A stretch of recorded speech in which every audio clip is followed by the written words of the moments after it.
Yo, yo, yo, yo, yo, what's going on, everybody? It's the Joint Roller Ayatollah, my tag team partner, CT, aka Chitty Bang. We missed y'all last week, so we are here with the action packed show. So please do not touch that dial. We are going to go live. Three, two, one.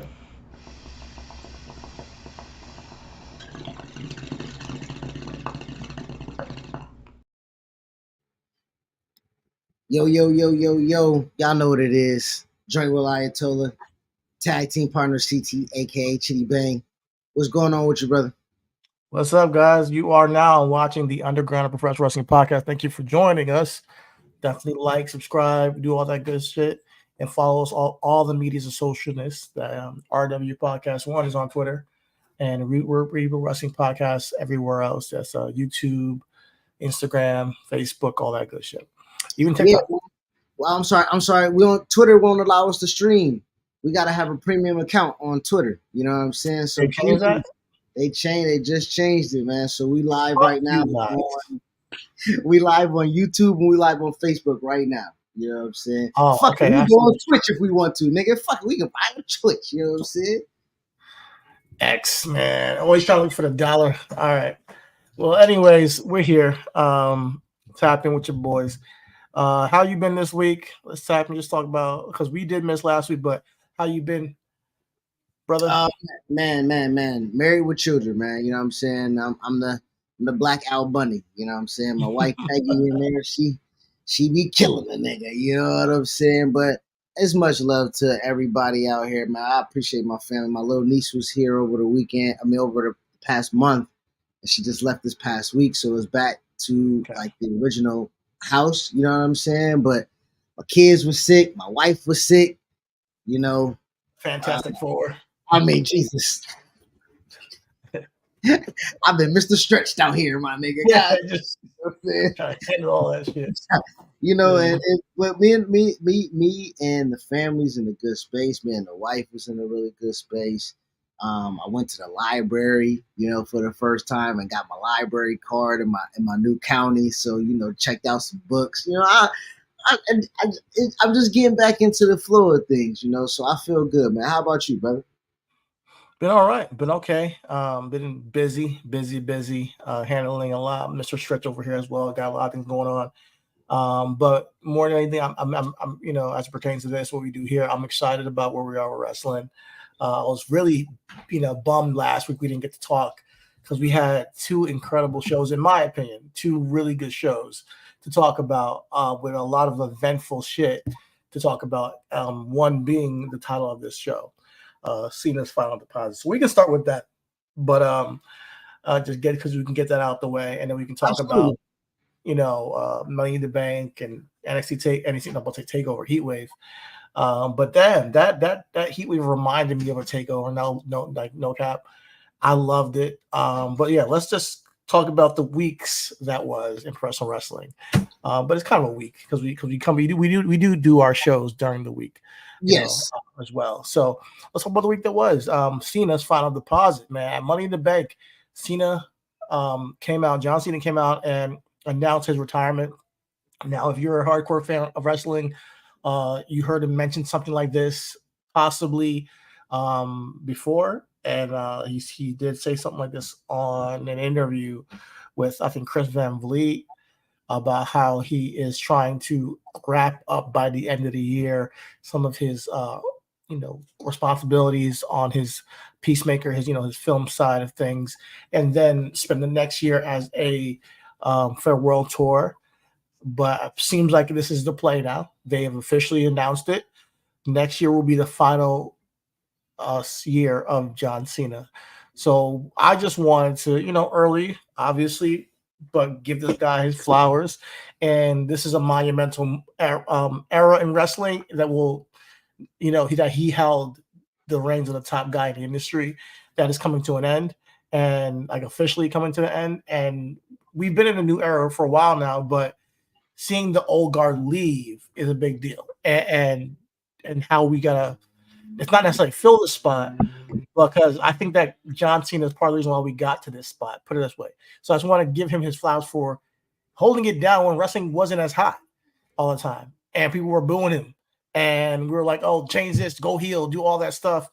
And now we're all cheering like, "Damn, yo!" Like, seeing him get to the age that he is, announcing his retirement, and then seeing LeBron and then his playing with his son, it really gave me like a real surreal feeling, though. Now we Like, getting old as fuck. That's what it's showing. yeah, I remember his first match. I remember watching it, like on SmackDown, and the whole Ruthless Aggression thing, and now here I am at 36 years old. I'm like, wow, he's gone. He's gonna be gone soon, and his whole career came and went, and it's over, So definitely got to appreciate everything he's given us and given this industry, and I'm definitely gonna be really excited to see how he ends out his career next year.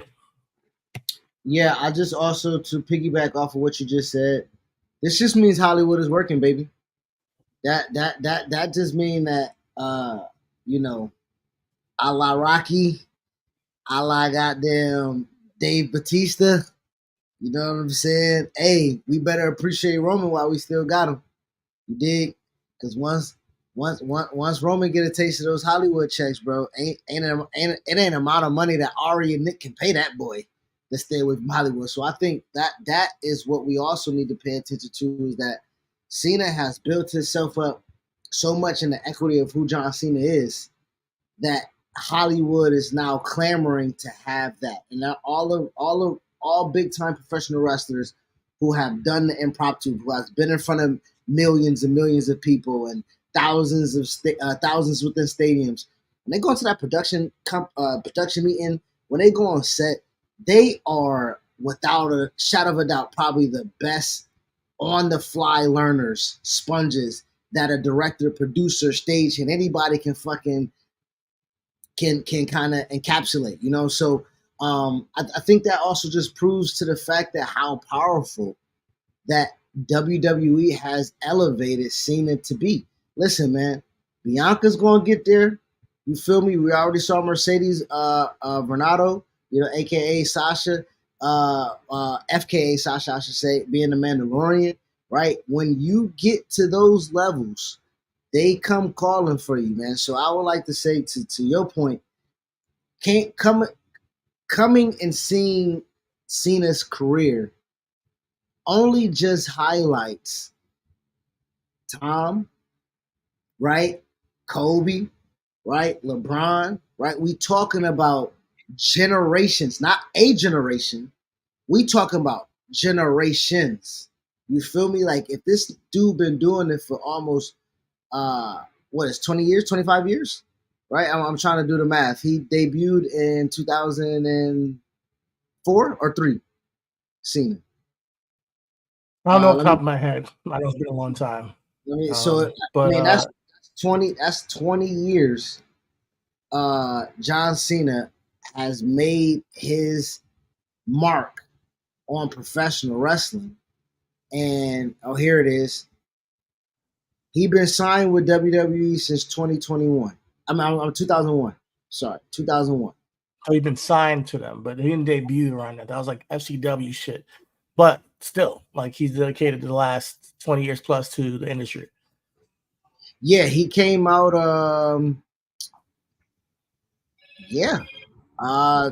Golly, looking at it right now, 2002 was his call up. 2002 was his call up.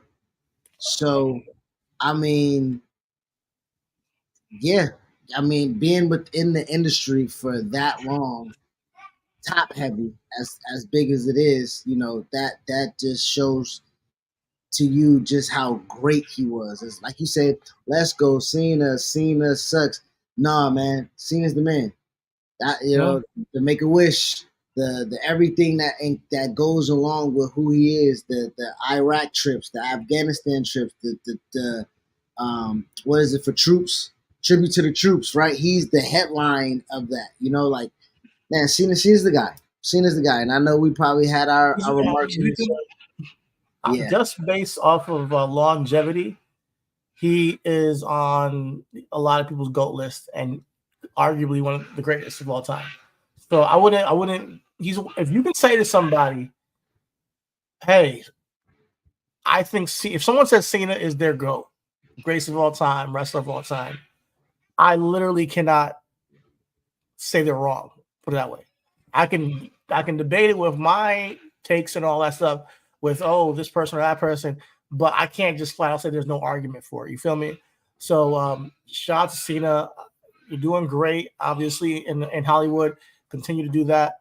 And I'm looking forward to the farewell tour. Now I'm like curious to see like how does this end, and that's the thing. Where do we go from here? Where does he over? Huh?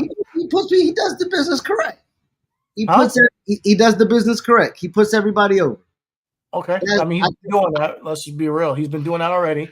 But more than just putting people over, I'm more like, okay, who is he putting over? Who is his WrestleMania opponent?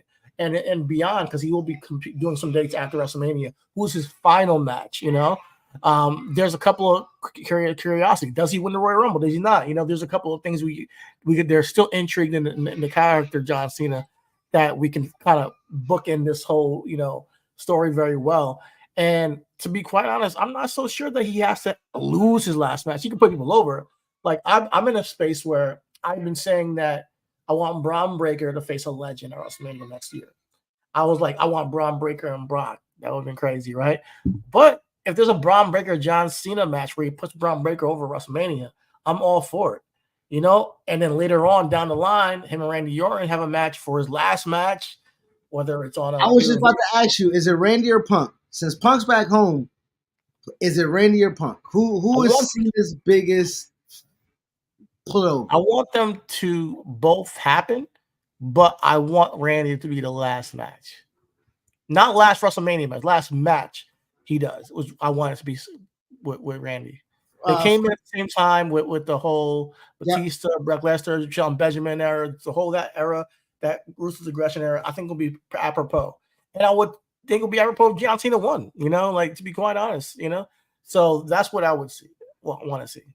To your point, since we freestyling, we want to say goodwill to Randy Orton. Fan footage has shown he was hurt after the segment with the Bloodline. So I know you did your review for Friday. The Bloodline took out Randy Orton.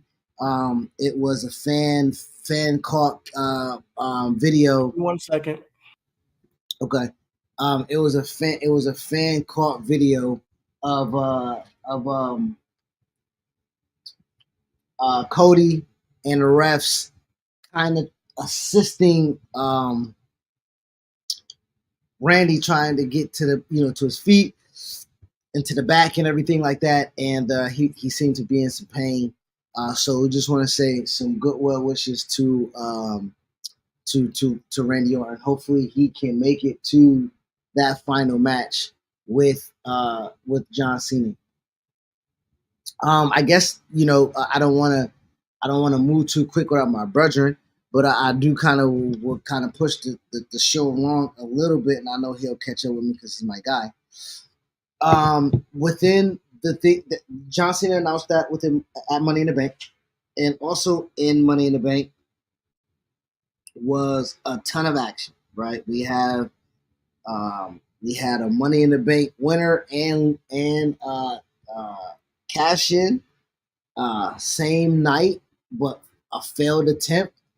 The first match of the night was Drew McIntyre and winning the Money in the Bank match that consisted of Andrade, Carmelo Hayes, Jey Uso, Chad Gable, and Drew McIntyre. And with that being said, Drew McIntyre won that match.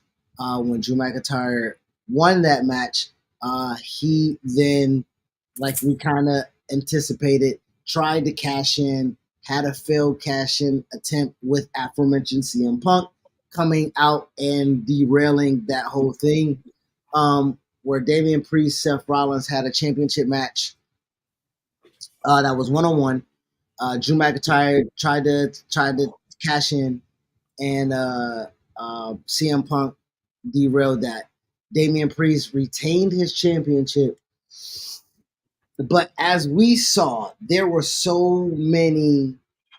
We got Rollins and Punk heated up one more time, like just nuked it, right in the microwave, the little 30-second button, you know what I'm saying? We still got Drew and CM Punk, which is piping hot out the oven type shit, you know what I'm saying? Yeah. We also got the following night of 2 nights on Raw where Damian Priest came back to Seth and was like, hey man, that's not how the fuck I wanted to go. Anytime you want to run it back, we can run that shit back. So that right there is what I just mentioned, 3 storylines off of one match that kind of was very successful in how it was set up. That's how you build an angle. That's how you build a program. That's how you build your main event scene, bro. This is how I felt back in the 90s, bro, where The Rock, Kurt Angle, Stone Cold, Triple H, all somehow intertwined and had feuds that led into the other one somehow. And I think it's brilliant, man. I think if anybody knows, it's the guy, Paul Levesque, Triple H, who knows how to set things up and have it still make sense and get what we want out of the match as far as the finish, but also leave all these branches that we can pay off down the line. It's amazing how he does this shit. He did it in NXT. He's doing it on the main roster. I do want to say he fell into it, though. I do want to also give credit to work, accidents, right? Without Drew hurting Punk at the Royal Rumble, we probably don't get all of the subsequent things that happen after that. But you gotta give him credit for reacting to it the right way. That's the thing I'm giving him credit for. Not because the whole thing, it wouldn't happen this way for 100%. But he's like, oh shit, this could have gone. This could, like everything, WrestleMania, the main event, both of them could have been fucked over because of all the injuries, because of The Rock coming back. He could have given us Rock and Roman. There's a lot of things that you could have easily went left on that he went right on, and it worked. Rather than going left, and we know would have probably not worked out the other way. And we know in the old regime, they probably wouldn't have. They would have been stubborn about things. Well, they would have. I want to talk to you about that. We haven't discussed that documentary. As you say, Rock came back. That could have been everything like that. What you feel about how everything kind of took place? Rocky coming back. I know the memes and everything like that. Where Rock was definitely in this LeBron James telling a lie like a motherfucker. He was telling a lie. Because I told them, bro, we had the legitimate. I think I still got the voice notes. We are going back and forth, and I'm like, bro, what are you talking about? He was like, no, Rock is coming back to run. I'm like, he better not fuck this shit up. He was like, well, why won't he? I'm like, he better Rock, yeah, he better not. Like, you know what I'm saying? And to that point, Rock made a compelling and a real argument. Nigga, y'all been asking for Rock Roman before Cody even came back here. So, you know what I'm saying? Like, I get it. Let's capitalize on where we're at. And I get Cody. Nigga, I did the torn pet, bitch. Have you been watching The Boys, by the way? I'm on season 4, episode 4. Okay. You're not where I am about to say. There's something I was going to relate to, but I'm not going to say it because it's a spoiler. But essentially, there's certain times where you're telling a story and something else comes into that story, and the fans are like, yeah, that's cool and all, but we're telling this story. Why are you going to divert everybody's attention to this story? I don't mind that, but like, let's finish this here. Yeah, I felt like that was Soulja Boy. I felt like that was Soulja Boy in that season. I'm like, bro, I really don't care about Soulja Boy. Are we getting Homelander? What is going on? You know what I'm saying? So I definitely understand you with that. You know what I mean? Soulja Boy. Soulja Boy. Yeah. So sometimes when we tell a story, yeah, if you're in the flow of something out left can come and be like, all right. So, and The Rock, as big as a star he is, he was that wrench in the story, you know. And my takeaways from that is like, and we're gonna get into a deep conversation here because there's a lot of takeaways that we've not been able to talk about over the past couple weeks because we haven't had the podcast. But here, we're gonna take this one step at a time. Basically, we want to see Rock versus Roman. Immediately, he says, I'm going to sit at the head of the table, right? And the fans go crazy. they were gauging fan reactions to see where they're going to go, which is cool and all. But you got to understand something. That's just one city. That is just one city. And when you go and you have Cody give his spot to The Rock again, and then you gauge the audience reaction, again, they react. That's just one city. I'm telling you, the old regime, Vince McMahon regime, would have been stubborn and blasted through and said, this is what I'm signing up for. I want Rock and Roman, biggest match. Let's go. Money, the biggest money match. And this is when I said to you about Triple H, I have respect for him and how he's learned to pivot on the fly. I have respect for him for how he's learned to take in other opinions and also pay attention to online discourse. I know you're like, oh, you just gotta listen to the Public Enemy podcast, but like I said before, it's not just them; it's everybody that they're listening to. They're listening to us. They're listening to every podcast. They listen to people who are tweeting. They're listening to the people that come back to the arena, the signs people are holding. They're taking all that into effect when they book, because there is a North Star and there is a way to get everybody there, even if it's Rock and Roman down the line. But they're willing to take a step back and say, hey, how do we tell this story right now in this moment in a more intricate way, a little bit more directional way, where it just takes time to get to where they're trying to go. Even with the Cody situation, having him lose at WrestleMania 39, big deal. We weren't all like on board with that, but they saw something down the line and they put themselves in that position where you had two great main events. So I gotta trust them. And that's why I have my respect has grown for him. However, and here where it gets dicey, not everybody is getting that same type of love and respect and attention from Triple H's regime, i.e., the Hurt Business. Me and you never got the chance to talk about how MVP has been very vocal about Triple H had a chance to bring back the Hurt Business. We just saw Shelton Benjamin on the podcast with Chris Van Vliet talking about how he doesn't understand why we never got Hurt Business versus Bloodline. And I was like, yeah, it was right there for you guys. These things matter. So I, as much as I gotta give praise to Triple H, and I love what this era has been and where we've gotten to, but how do you get rid of such a hot act and just let it go to wayside? Hold on, I'm gonna keep it a buck. What's going on, my guy Conrad? Yo, what's up? Pull up, bro. Man, I see the link right now, nigga. Pull up, brother. You know what I'm saying? Yo, much love to Conrad, bro. That's my guy. All right, let me keep it funky, because MVP's my guy.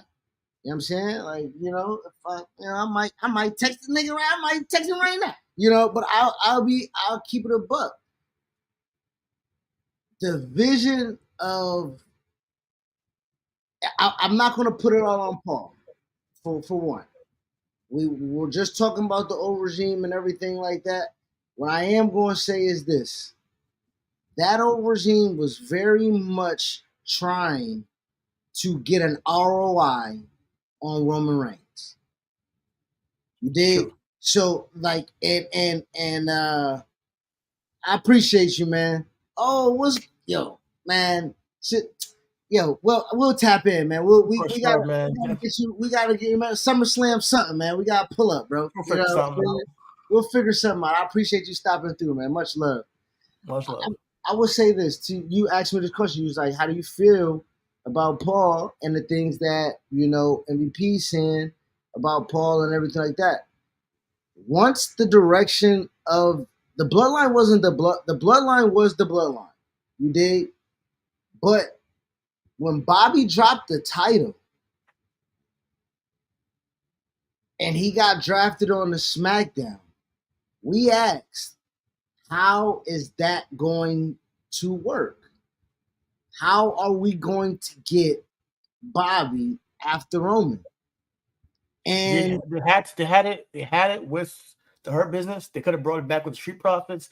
There's a lot of things we could have gotten. What they did is they went with the whole Bloodline Civil War, which, hey, it's fine.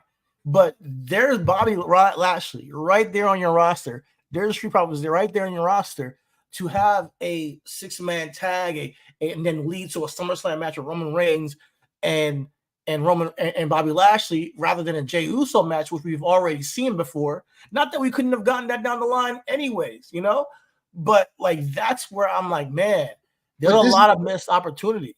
But I won't say a lot. I would just say one, and I would say this too. To your point, I think there's more than one. I think. No, I mean, if we're gonna keep it a buck, I don't think Paul's missed a lot. And if you want to say the Bloodline versus the Hurt Business is one, okay, I give you that. But what I am gonna say is be devil's advocate on the other side. Drew McIntyre and Bobby Lashley weren't on the same playing field, but they were trying to get Drew clearly again on an ROI, or at least to make good, because when we had WrestleMania in Tampa, Drew and Bobby was the match. I do feel, okay, so my man said, I do feel some of Triple H's regime is overhyped. How didn't he repair any of his NXT past guy, Nakamura, Ricochet, the tag division, split the belts, and started splitting up teams? So let me roll into some of that with you. As he gets control, you're back from Nigeria in 2022, right? Pandemic is starting to pick up. We back outside. We doing shows and everything like that. Hurt Business was not on top. And I'm not going to say it's because of Triple H's booking. We had the old regime there at that point in time. Triple H could have revitalized, or as you just gave him credit for, rolling with the punches of what he already had, right? So that is why I'm doing a little devil's advocate here, because as he gets the power back and he's back on a regime and he gets control, we got the Cardiff show. We got, you know what I'm saying? We got the Bloodline lined up, solos coming up. It's hard for me to say Bobby and the Hurt Business had to go on the back burner, but that's exactly what it was. I asked for several weeks where Cedric and Ashante the Adonis is. Now I saw that they put them on NXT. Didn't you just release Dijak for getting the main roster money? You drafted. Okay. Hey, man, we call Donovan Dijak Hoja Dick over here. Okay. And the reason why we say that is because brother wasn't getting over in my house. You dig? He wasn't getting over. Donovan Dijak, he's a great talent in ring. The dude is as charismatic as my left toe. And that's his problem. He just doesn't captivate on the microphone, and his presence is not there. But in the ring, he's extremely talented. Cedric, Ashante, Cedric has a similar issue on the microphone, not as bad as Dijak to some degree, but he's extremely talented in the ring. NXT is a great place to throw people down there to revitalize their characters. I don't mind that so much. Yeah. But Nakamura and the Ricochet thing, you have a point there. Ricochet, they tried to do things with the United States Championship before, they tried to get him with Logan Paul. Ricochet also has to talk on a mic and get people to get, I think they should have turned him heel a long time ago. Ricochet, I wanted to be a heel. But since he's such a flippy guy and the kids like him a lot, they want him as babyface in a superhero thing. Like they kind of botched him. Nakamura, I liked what they did with him last year. He shouldn't have beat Seth. Sorry. I think they did revitalize him. He was a great heel. Now maybe he should get more time on TV. More of those, but those anime angles, those anime style vignettes, I love what they did with Nakamura last year, and the matches were good. My point with Dijak is you're setting these brothers up for failure. They air vignettes for Cedric and Ashante on SmackDown after the draft. We never saw them. And I would say to your point too, to your point, Conrad, and to your point, CT. Triple H guys are in the tag division also, right? I know Cedric we want Cedric. We signed him after the CWC. Ashante is the left, is what's left of what was Hit Row.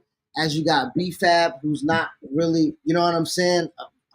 So Top Dollar gone, Swerve gone, Ashante, it maintained his spot on the roster.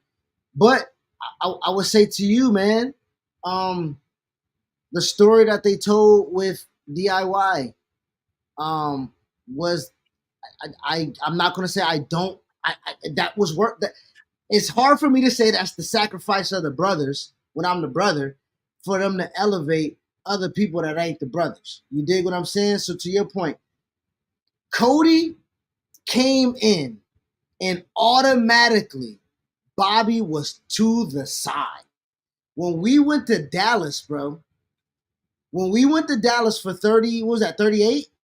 Huh? Yeah. That's after the pandemic. That's after COVID year. That's after Tampa.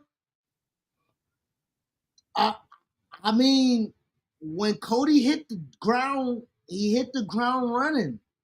And for me to sacrifice Cody for Bobby in the long run. Cody was on Raw. Bobby was on SmackDown. No, Bobby was the WWE champion on Raw. Bobby didn't get drafted to SmackDown until 2023 last But year. you gotta understand something. Okay, listen. Okay, maybe you're right, but they didn't sacrifice Bobby. Bobby was still hot. Bobby got injured and he went away for a little while. What happened was they unified the championship on with Brock and Roman at WrestleMania. Was it 38? Was it 38? 38. Yeah. So they unified the championship. So they didn't even have a title on Raw. Bobby lost the title to Brock that same year. I'm sorry. I lied. Bobby lost the title to Big E because Roman helped Bobby win at Rumble by interfering in the match. Bobby didn't beat Brock clean. Bobby maintained the title. Money in the Bank happened. Big E won the title off of Bobby on the cash-in, and then Big E lost the title in the 5-way to Brock. Brock held the title. They unified the title. So to your point, yes, we did not have a title. Random question. We got a random question here. Thoughts on Jey Uso's singles run? How's Triple H handled it? Has Triple H missed giving him a singles run? And this is, I guess, this is also to what we're talking about, to what CT was saying. When they did the Civil War, that was the test run to what you were saying. What the Rock situation is, can we get more guys over than just Roman? Because at that point, Usos wasn't over solo. Sammy was. You know what I'm saying? Sammy was over at that time solo, as a solo guy. So I think Jey Uso is a main event, but I think he's a mid card. Jey Uso. I think he's an Intercontinental champion. I think he's a United States champion. I don't think he's a world champion.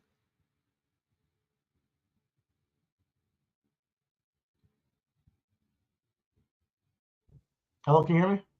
Yeah, I can hear you now. All right. So Jey Uso is a main event guy on any house show or in some TV shows.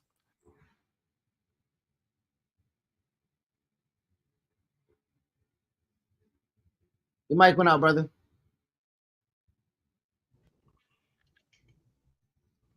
I can hear a little background. Okay, I can hear you clicking. All right. Yep. Can you hear me? Yep. All right. Yep. To Chris's point, Jey Uso is a mid carder. He's a mid carder, and his act shows that he is. He's a great mid carder, strong mid carder that can sell merchandise and can start a show. But he hasn't won a single championship, and he's gonna have to grind to get that single championship spot. Clearly, I think that the Yi thing is cool, but he needs another storyline that matters. You know, that is deeper than him and his brother. If Jey Uso is not attached to the bloodline anymore, can he have a one-on-one angle with somebody that lasts 2 months? Can he do that? You know, with Drew Drew could have been good.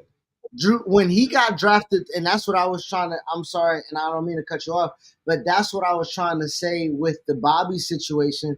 He and yes, when Bobby got hurt, I don't think his spot got took. I just think people elevated past whatever spot he was at. I think Bobby, clearly, whenever he comes out, he is still Bobby Lashley. right? So much so that we could not boo him when they wanted, and they wanted that. They tried to reheat Bobby up, and it was like, fuck, you know what I mean? So, but Jay and Drew really could have been the feud that was really good, but Drew was just really better, right? Let's just be real. Let's just keep it a buck. And I'm gonna let me address this question or this comment. I feel Usos unite, and this will be a misquote. I do agree with that. I do think that if the Usos reunite and become a tag team, they will have missed an opportunity with Jey Uso in a singles run. However, let's be freaking real. You got CM Punk coming back. You got The Rock come back for WrestleMania.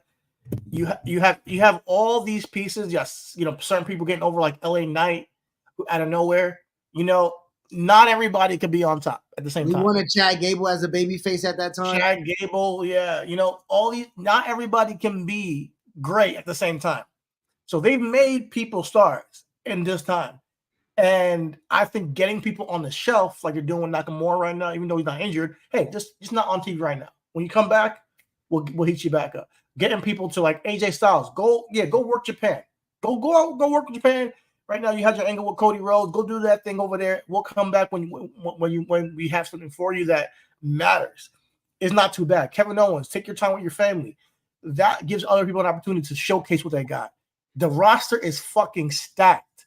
I still want Kevin Owens to win a world championship again. I'm a big fan of KO. I'm not sure if I'm going to get it with this stacked roster. I really don't know. Sami Zayn is doing great work with the IC championship. But guess what? We all want Braun Breaker to win it or Chad Gable to get it. So it can't be all at the same time. And then if Sami didn't get this IC championship, oh man, they're wasting Sami. So everybody can't be it at the same time. But there can be moments where you get that hot, spark, and then there's a go time. Jey Uso hit the hot spark a year ago as a single star. And they may have missed it. It's dying down a little bit now, but is it dying down or is other people catching fire? That's what I mean. If other people are catching fire, then when are you going to win a championship? You feel me? So to your point, when y'all asking a question about the Hurt Business, that's what the devil's advocate to me. That to MVP's the Hurt Business was hot as hell, and they missed the boat on that because they clearly didn't capitalize. Even when Bobby came back, spot though. When Bobby came back with the Street Profits, they were hot. No, they weren't. Yo, go back and watch SmackDown at the beginning of the year. They were fucking hot. They wanted to turn him heel. It didn't work because the fans wanted to cheer him. Go back and watch those episodes. I'm not making this shit up. Bro, you just said that's one city. You just said that with The Rock. The Rock is The Rock. And you said that's just one city. Bobby and the Street Profits are baby faces. Yes. But what I'm trying to tell you is when they was red and they did this chair shot, champion chair shot, and the bloodline was blue, they missed the boat. But that wasn't Triple H's fault when they missed the boat there. When you see how they build the Judgment Day? They could have done the same thing with the Hurt Business. That's my point, is that you keep them relevant while they're not the main thing, all the time. You keep them relevant while they're not the main story right now. And Bobby has mentioned Roman like one time. That's the match we want to see. Let's be real. So when he comes back, I still want to see Roman and Bobby at some point. Like, I still want to see Bobby come back for his championship. And guess what? Roman that they could have taken advantage of with the Hurt Business. I'm not going to give him a pass on that. I am, because Roman will come back as a babyface, and Bobby can finally be a heel. That works in the grand scheme. I'm talking about, and we'll see if that happens. I'm talking about the past. That could happen. Cool. I mean, I'm talking about the past as well, because what I'm saying is when we're talking about as hot as the bloodline is, when you're saying, oh, they can do exactly what they did with the Judgment Day, bro. SmackDown is strictly bloodline. Anybody that came in their way, my nigga, was getting ran through. We had to figure out how they was going to get Cody over to SmackDown to finish the story. So anybody that was involved with Roman was going to get mowed down. You wanted the fucking Hurt Business to get mowed down? I would have rather that than them not be a thing. Put it that way. I would No, rather them not. I would rather Hurt Business had a match with Roman Reigns in the Bloodline one time, because it means that they had a freaking confrontation at least. It's wrestling. Somebody's gonna lose. I don't mind that. I mind them being in the spot. You know, if Bobby had a singles match with Roman, if he was even part of the whole Bloodline Civil War, where he's like, "Hey, listen, this is a perfect opportunity for us to usurp power," sitting here in a suit, causing some dissension with Jey Uso, talking him up, and the Street Profits get involved in a tag division with Jey Uso and them and Solo. It could have been a thing, but they didn't see it. What they did is they waited, had him off TV for a minute, and then put him in the freaking Final Testament and had them fight them. And it was like, okay, you guys had him off TV for weeks, then throw him with this group that also ain't hot. So how are we supposed to receive, the pride? You just said that they was hot. So my thing is to get heat on somebody that ain't. I don't know. I don't really understand. Right? You can't say losing don't matter when my guy Conrad is like, he won in 39. They gotta fix it. Losing matters to what y'all watch, to what we watch. So we can't say just throw them in a match. They lose and I got what I got. You know what I'm saying? What I'm saying is better than us never getting it. I think the Hurt Business and the Bloodline thing was a missed opportunity that we're never going to get. Now we might get Bobby versus Roman. That's cool. It's not the same thing. I'm talking about they should have been a Raw versus SmackDown War Games type shit. It should have been a feud. I wanted that vision, and it's cool. We're not gonna get it. I'm cool with that. We'll move on. But it's definitely a missed opportunity. Well, I mean, to your point and to how this got started, what's my take on MVP? What I would say is MVP been in the business 25 years, right? I would say to him, yes, he feels like they missed out on major money, they missed out on a major opportunity. But if you are as hot as you say we are, which you just said that they were. He was in Philly and was like, Hurt Business ain't the Hurt Business if I ain't got Cedric and Shelton. He was at Wale Mania. It was like, there ain't no revive. There ain't no 2.0. Whatever Bobby's doing with the Street Profits is what Bobby's doing with the Street Profits. That ain't the Hurt Business. You're on mute. So I hear what you're saying as far as we missed the boat, but I just want to not conflate the two. To where can you hear me? Yeah, I can hear you now.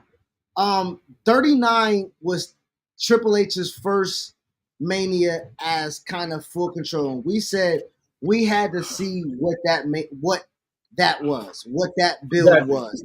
That was right. I can't.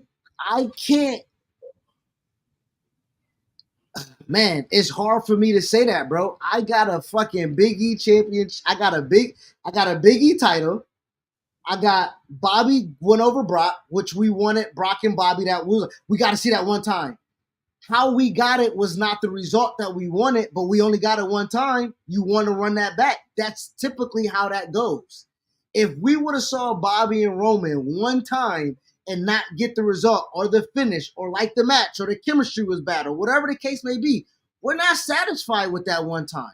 So let it be something that really kind of like stars align type shit, right? And I know you're saying Triple H had the ability to make the stars align, but I can't give him credit for rolling with the punches when they had CM Punk and Seth Rollins with the championship at the beginning of what Rumble was going to be, and he rolled with the punches, and now we're about to get Drew and see like all the other. And I'm not crucifying the guy. I'm just saying that there are faults. I'm not saying crucify, but I can't again say I applaud him rolling with the punches on one and disregard him rolling with the punches on the other. That's all I'm saying. I'm not saying you crucifying him, but I'm saying that the punches that he rolled with, you don't like the way he rolled with them.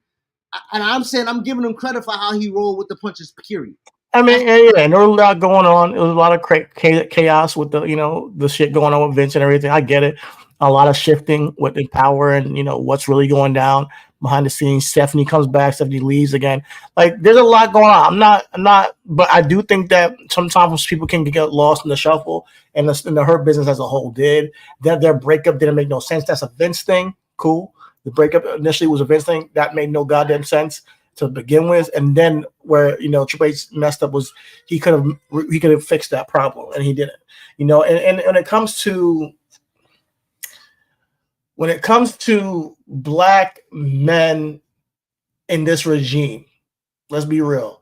Who's the best right now that's getting the most shine? Maybe Carmelo, maybe, he's kind of like in mid card. It's not no maybe. He's it. If we're gonna say it, if we're gonna say Axe, Melo is that guy. And Melo, go ahead. There's a lot more black men on the roster that are not getting opportunities that I think they should be getting. Truth just got it. I'm trying to figure out what a direction is. Is it when I don't want to. Let's go back to Kevin Nash. What he said about the black men and what the representation of what we want. You got to find it in the mid card and then NXT. Really. So we got Carmelo. Mind you, we'll see how they handle him going forward. He's cool. Right. But if he ends up staying where he's at for the remainder of this year, never winning a United States championship or the remainder of next year, doesn't win nothing, it's gonna be a misstep, missed opportunity. And I don't like to look at Triple H that way, but all I think of is Booker T at WrestleMania 19. Like that's what I think of, like stunting the growth of a black male wrestler when they're the hottest thing right now. Hopefully, when the Trick Williams gets to the main roster and the Obafemis and the Wesleys, they can also advance their storylines. That's what I'm trying to say when that's what is NXT not his baby, or are we giving that all to Shawn? No, we're giving that to Shawn Michaels right now. That's he's cooking right now. Get the fuck out! Who signed the niggas? Who ain't got them niggas?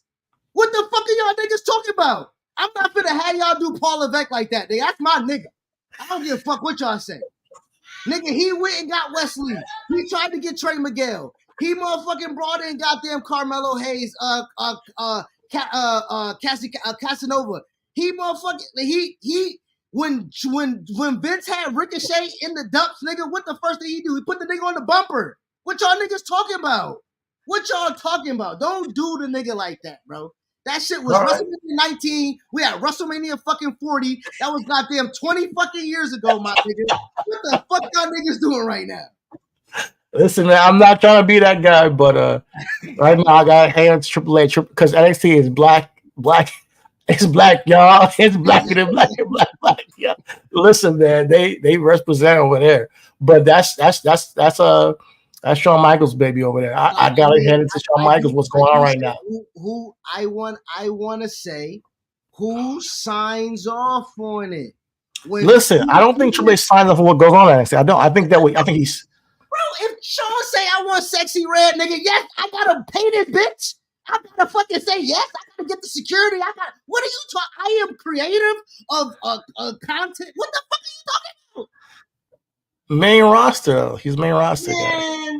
Man, man, what? Shawn hits his brother up like you hit me up. Like, yo, the Sexy said we good. Yo, we got Metro. Fuck it. This the budget. You know what I'm saying? Like, what do you mean? Conrad's right. It's a mix. But I'm gonna have to give it to my guy Shawn because listen, I never seen who. All right, listen. I'm not gonna knock Triple H. I'm not gonna say what I'm gonna say, but let me move on. But listen, all I'm saying is that the Hurt Business is not becoming more of a thing. You got positive black men in suits being represented in a strong way. I do think there's an issue with that in WWE, and I think they cut the legs out of.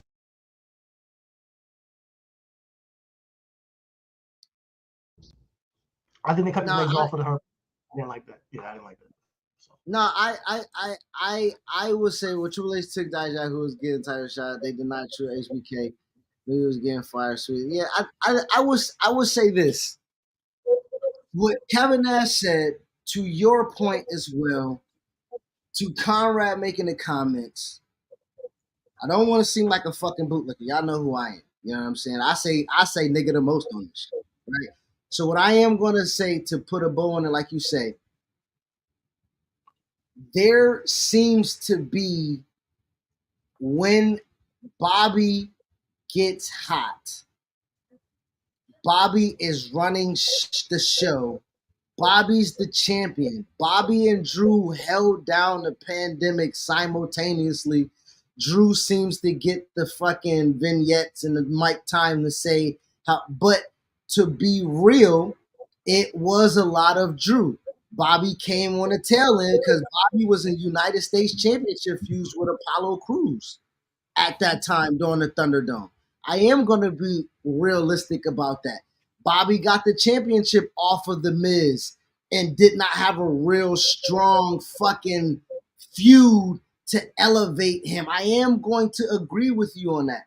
But I am also going to say along the lines, there were a ton of other talent that literally took the bull by the horns. It was like, shit, we see there's turmoil, chaos, whatever the case may be. Niggas chose a side, niggas picked a side, you know what I'm saying? And they rode the wave of what was very much hot.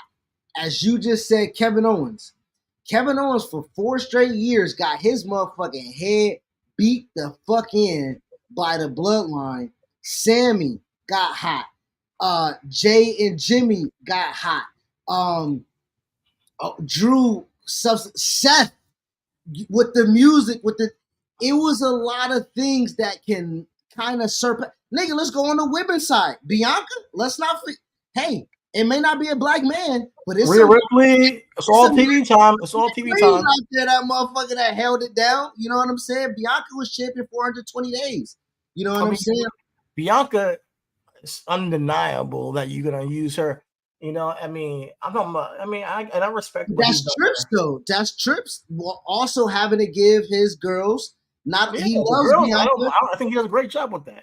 But he took Bianca down. Talking about strong black men. I think that might be an issue with that. I will say to your point though, there is a demographic of us that will also see there's a totality of it all, right? And with that being said, a strong black man, they are hitting or trying to hit check marks in all those demographics.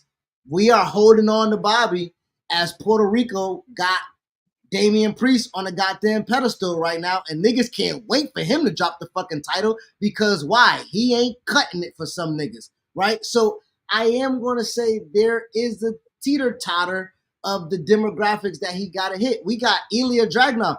Nigga, ain't Russia supposed to be bad? We cheering for the fucker. Nigga, I thought it was USA over this motherfucker. I love Ilya right now. Gunther, he a dictatorship in German. Like, he is hitting certain pockets, and I understand how that might make you feel, and that makes me feel, but I am also not forgetting what it is that we did have and what we do have still, right? Bobby's not on the roster right now, but I guarantee you, when Bobby shows up in that suit, I'm not going to take away, just like what he said right here, Conrad. Something could pop off and change it.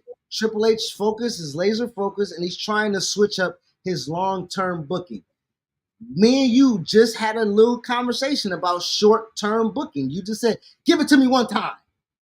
And I don't think that's how he operates. No. And what I meant by that was about that. Along the road of last year. I mean, now, to book long term, but along the road of last year and the year before, the combination between Vince and Triple H of how they booked the Hurt Business, that is a missed opportunity. It could have been a one-time thing, whether it been a 4 games match, whether it been, a 6-man tag, whether it been, it could have been a blow off at WrestleMania. I don't know, but obviously they had. What would you have sacrificed? To me, it should have been Roman and Bobby for WrestleMania 39. Not fucking Brock Lesnar. I think Brock, even though it was cool, Brock Lesnar, but I've seen it already. 39 was Cody. 39 was Cody and Roman. 39, 38. Okay. I've seen Brock already, so like that around that time, I was like, yo, okay, let's get to Bobby and Roman because that entire pandemic year, Bobby was running wild, finally got the championship off with Drew. Yeah, he got off the Miz, but he had it twice, if I'm not mistaken. But Drew had it twice. Bobby had it once. Bobby had it once. I think Bobby had it into Bobby had it into 37, which was Tampa. Bobby beat The Miz and Bobby beat Brock, right? He defended it against Brock. He defended it against Brock. All right. I'm searching right now. Give me a second. I'm searching right now. Bobby is a 2-time WWE champion. Okay, so let me see where he won his 2 titles. Bobby won his 2 titles, and he beat Drew for it, didn't he? Yeah, I'm looking at it right now. He beat Drew at WrestleMania. He defended it as Drew at WrestleMania. So his first title the first time he won that title, the championship, he beat The Miz. He beat The Miz in March. Defended against Drew at WrestleMania. Defended against Drew at WrestleMania, and then Tampa. And in Tampa, and then he defended it against Drew and Braun Strowman, and then he had a Hell in a Cell, last chance Hell in a Cell match to kind of beat with Drew. To Drew, yep. That was a good match. I remember that. Then he lost it to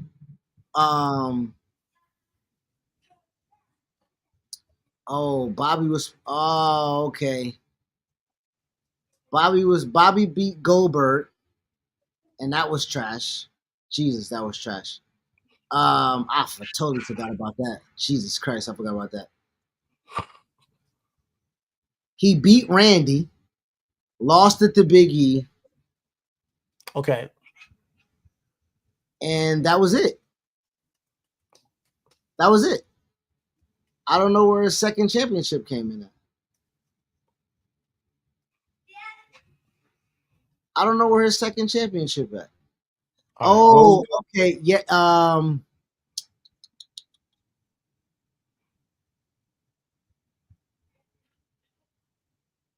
He beat Lesnar at. That's how he lost it. Okay. He lost it at Elimination Chamber because he was injured. He beat Brock at the Rumble with Roman's help, and he got they took the title off of him at Elimination Chamber. Yeah. And yeah. Okay. Yeah. Well, yeah, that led him to Omos. Yeah, Omos.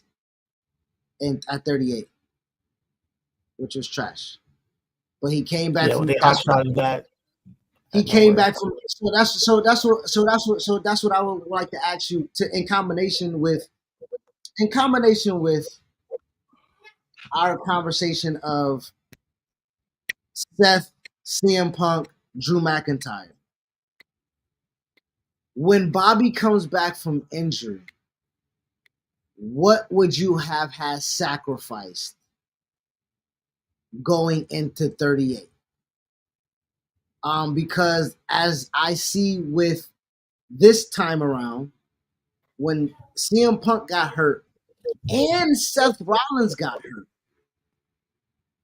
I don't know what would have been the legitimate pivot if the roster wasn't as stacked. You at 39, your mic went out. Is the mic? Okay, your mic's out. So I would, okay. So you would have. Yeah, I can hear you now. I can hear you now. So, you're out. You're out again. You're out again. You're out again.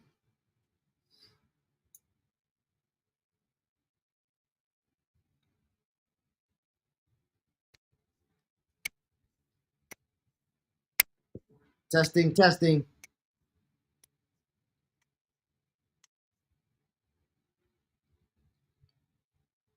So I would as CT gets his mic back in order. I got you. Got you. Yeah, I would have done triple threat. Bobby, Lesnar, Roman. Okay. Okay. Oh, okay. Okay. That would have I know we're doing the whole Lesnar, Paul Heyman thing. I know that was the whole thing, Roman, but Bobby was just as much as a threat to win that championship at the time or to hold it because okay. he didn't lose it. That's true. That's true. That's that now that And is moving forward past that after the draft, yes. I would have sacrificed because I know we got Bobby in the United States Championship division after that later on that year, which Yep. he did some good stuff with Seth Rollins and also Theory and all that stuff. Yep. But he was off TV for a bit. I would have came in. I would have brought him back to SmackDown, honestly, and it hadn't come after Roman. I would have sacrificed a little bit of the bloodline to TV time and just have him in the background of that stuff and keep poking the bear, of like, yo, I'm coming up next, and then eventually have a match with him instead of even if instead of Logan Paul in Crown Jewel, it could have been Bobby. Like that's kind of thing I would have done rather than Bobby having and Seth. Bobby to keep Bobby a little bit on the main event type of side of things, right? I'm talking about later on that year when it was Roman and Logan. I would have done Bobby and Logan. Oh, okay. I would have had him on SmackDown after the draft. I wouldn't have put him on Raw. Like I would have had him on the same brand as Roman. Okay. Well, he was in that world title tournament. That world title tournament. That's what I was thinking about. No, he was on Raw. Huh? No, he was on SmackDown during the No, right after that WrestleMania where okay. He was on Raw. Okay. And he had he was on the United States Championship You're right. run. You're right. I would have had him on SmackDown that year, and I would have had him in the background lurking, coming for Roman Championship while he's dealing with the bloodline imploding. Yeah, and Lashley defeated Lesnar by disqualification. Oh, that was a low blow. Damn. Yeah. Then they had Lashley in the Andre Battle Royal. Okay. You're right. You're right. That's crazy. Yeah, you're right. That's yeah, you're right. All right, let's move on past this. There's a lot to talk about. Money in the Bank, you were talking about it a bit. You talked about also how they followed up with a couple of angles with CM Punk stuff. However, I want to give a real quick shout out to the women, to the ladies. I love the women's Money in the Bank ladder match. That shit was crazy. They did spots that I thought deserved some kind of cringeworthiness and spots that were more risky than the men. Like they went out all out. This is the second year in a row that the women's Money in the Bank match has been way better than the men's, in my opinion. But also, you have lined up the women's division, pretty much stacked. Tag division, SmackDown Women's Championship, Raw, the World Championship. Everything is hit. Everything has a storyline. Everything is kind of like perfectly aligned.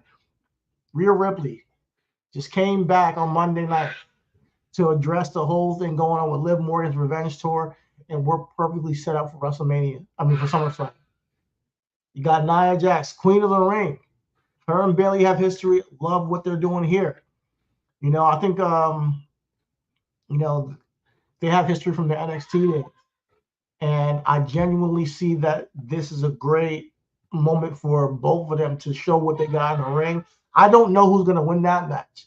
And then you got the tag division with Alba Fire and Isla Dawn and we'll just say Bianca and I don't think they got a tag team, but Bianca and Jade trying to get that tag team title match. I'm just saying that just pay attention to the women. They've been killing it week in and week out. The matches have been great. The story's been great. And I'm just happy to see what we've been doing, we're experiencing. And even going to AEW, got to give a shout out. Dr. DMD and Mercedes Moné. We did not get a chance to talk about it last week, but they had a killer promo spot on them in the ring. And just, I think that's probably my most anticipated match for Wembley at the moment. Yeah, shout out to the ladies. I would say, in I'm gonna go against the grain here with your Money in the Bank take. I don't like spots just for spots' sake, right? I'm I honestly, For spot's sake. yeah, I don't like spots just for spots' sake. I don't like just having a match that's just a pure car crash for the sake of it being a car crash. But it's a Money in the Bank match. Like none of these girls have like a storyline going into this other than. I mean, but that's my whole point is there should be a story within the story. There should be story within the ring, right? That like my thing is objectively in any ladder match, you try to just get over as quick as possible. We're not trying to elongate this shit. I do have to eliminate you, right? But there is fucking literally 73 ladders out in the and out and over on ringside. I grew up ladder matches. Hey. You had two. You had one, and then you had the backup. I would love a Money in the Bank where there's one ladder or two ladders. I think you're tripping. You're tripping. Because it's not just any type of ladder match. It's a Money in the Bank ladder match with like 6 contestants, trying to get the title. I don't think it's realistic. I think if it's one-on-one, I don't think it's realistic that they should just have a fucking car crash for no reason either. That's the whole point of the match, dog. And mind you, it wasn't just a spot fest, but like they were going for the champion. They were going for the briefcase. I mean, this is how much it takes. This is how much they're willing to risk to get that contract. That's how much the contract is worth. If you want, and this is like the history of every Money to Make match ever. There's never been like a story going into it. No, it's just people that throw into match. That's what it is. No, I'm not gonna let you rock with that. But I would say to kind of like combat what it is that you're saying, to kind of bolster up a little bit. What I'm saying is there should be a story within the fucking match. There should be a reason why these people are in the fucking match. There should be a storyline going the reason. Had a story. Literally, I could off the top of my head, it was a fucking all champions Money in the Bank match where it was like, hey, everybody that's in here is a champion. They're trying to get back to it. That's off the rip, nigga. It's another one where originally where let's go back when Punk wins it the first time. He's in it the second time. Everybody was trying to make sure the nigga didn't win it the second time. Go back and watch that match. Everybody was trying to one second, check on the game, but I'm gonna rip that to shreds once I get back. Nah, ain't no ripping it to shreds. What I am gonna say is to this. Hey, what's up? The women being as in a dangerous match as a ladder match is satisfying in itself as entertainment. What I am going to say is that the spot of Zoe Starks and Io Sky with the Michinoku driver off the ladder onto a ladder, that didn't make no sense for Io. You know what I'm saying? Like, Io, you didn't just eliminate yourself. You didn't just eliminate the opponent. You eliminated yourself. So you took yourself out the match. You know what I'm saying? Like, just that spot in itself. Just that spot in itself. The Michinoku driver on Io to Zoe Starks was not a smart spot. That wasn't a smart spot. Give me a second. Here's the thing. Give me a second. I get out. Give me a second.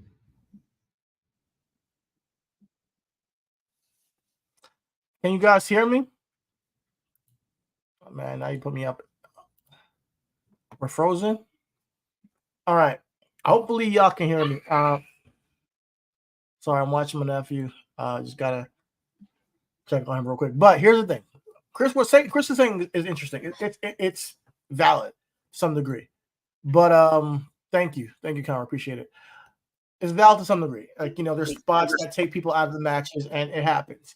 My thing is, every Money in the Bank match, regardless of whatever story you want to make up in your head, it's a car crash. Every single one. There's no match or Money in the Bank match where somebody hasn't done something that's taken them out of the match, or the spots didn't, all congruent. My thing is just the woman's willing to put on a show like that. And yeah, I'm not winning the chance. I know I'm not winning this briefcase, but I'm willing to put on a show for the fans. I'm willing to have a great spot that people are going to remember. Now, that Michinoku driver may have not given you the story you needed in that match, but what do we get on Monday? We get the union of Sonya Deville, Shayna Baszler, and Zoe Stark now together in a group. And what does Zoe Stark say? She grabs Io Sky. They take her out. She said, "You took that from me. You took everything from me that I could have had that briefcase." So they're following through with the story you want from that spot. That spot was the impetus and the catalyst for the story, rather than it being involved in the story.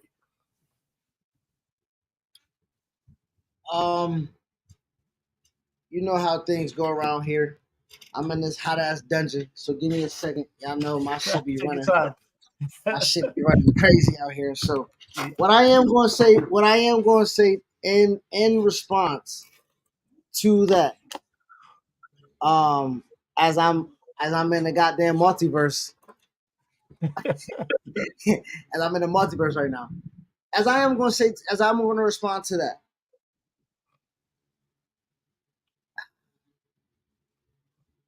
Zoe and Shayna and Sonya is a really good group. Storytelling wise,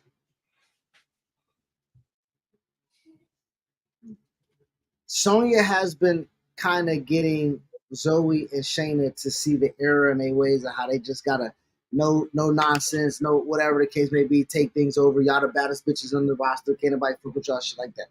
Okay, I get you on that. I don't give a fuck about this group because I've been trying to get Shayna away from Zoe since they fucking started.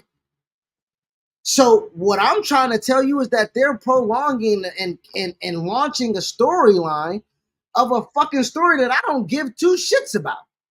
Now we're moving the goalpost. Okay, I'm cool. not, You hold on, don't no, care. stop. I'm not moving the goalpost. I'm going back to what I'm because going back to what we're saying, the Money in the Bank with the men, as you say, it was less of a car crash. It had more of a fucking story in the match. And to your point, what Conrad has stated in the comments, this will focus on what you believe the purpose of the briefcase is for getting someone over further in the story or help push a younger wrestler.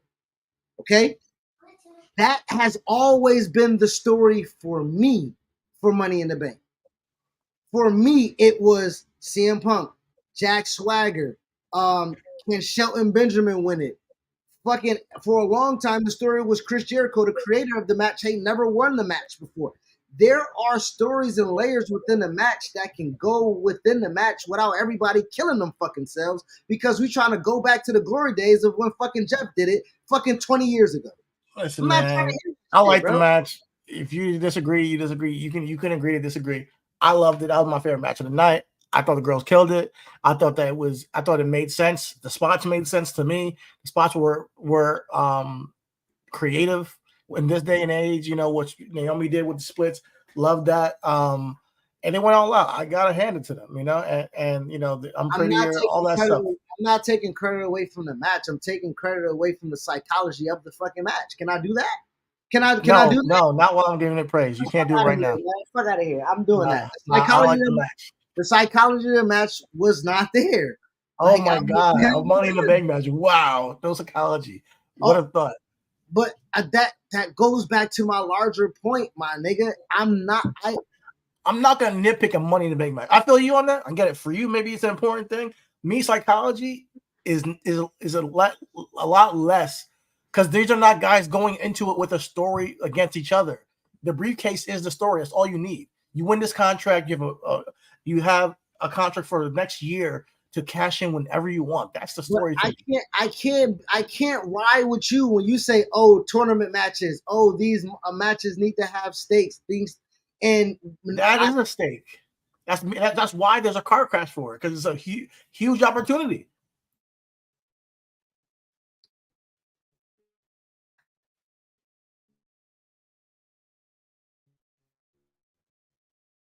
I'm not we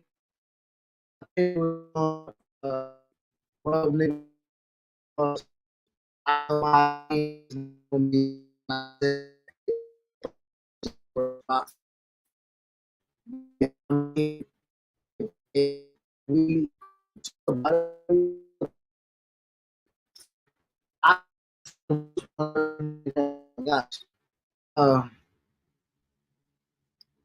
I'm just in a situation where when I'm speaking of the match, I'm not saying I didn't like the match or the competitors in the match or the competition in the match or the winner of the match out the Tiffy time. Like I'm not saying anything. All I'm asking is that there doesn't have to be maximum risk all the fucking time in these matches.